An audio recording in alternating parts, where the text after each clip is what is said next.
Hello guys! Welcome to Abby and Filter TV and let's have lunch together. So mapansin nyo siguro guys, lunch na pero I have coffee. Kasi galing ako sa, coffee. So galing ako sa get together ng Kalayaan Moto Club kagabi. So alam nyo na, for the boys. So medyo napuyat tayo. Pero yun nga, laging pinagmamalaki sa akin ng mga tropa natin from Kalayaan Moto Club na every time na may get together, isang dish na pinagmamalaki nila is yung sisig ni Tita Karen from Kapalangan na mami ni CJ.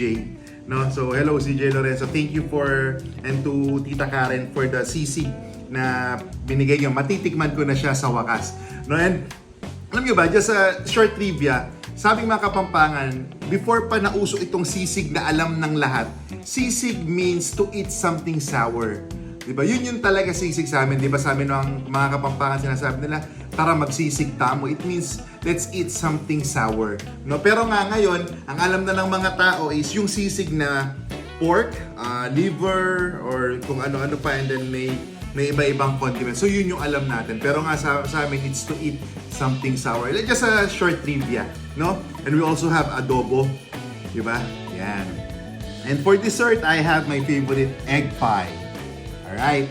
Tapos, syempre meron akong sausawan na toyo mansi with chili garlic. Naalala ko, I've watched one documentary series sa Netflix na sinasabi nila, tayong mga Pilipino, pag kumakain tayo, lagi tayong may sausawan, di ba? We have ketchup, we have yung toyo mansi with chili garlic or just toyo mansi or patis or bagoong. So kanya-kanya tayong taste preference. So nasa sa atin yan, Pinoy tayo eh. We always adjust, no? Kung ano yung pasok sa panlasa natin. Pero ako, I prefer toyo mansi with chili garlic, di ba? So tikman na natin itong sisig na pinadala ni Tita Karen. Care of course, Jasper Lorenzo. Yan, sige.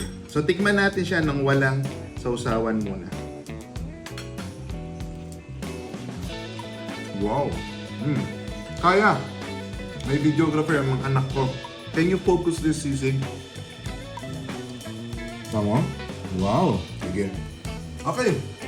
Ang sarap niya, no? Alam na alam mo, lutong Pinoy talaga. Masarap. Yung sisig na alam natin, ito siya. No? I think for this one, hindi ko na kailangan ng sausawan dito kasi pasok na siya. We have pork. Hindi ko alam kung anong sikreto ni Tita Karen dito eh. Pero ang sarap.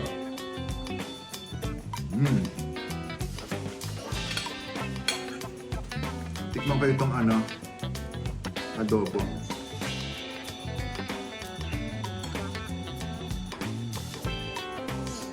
Adobo.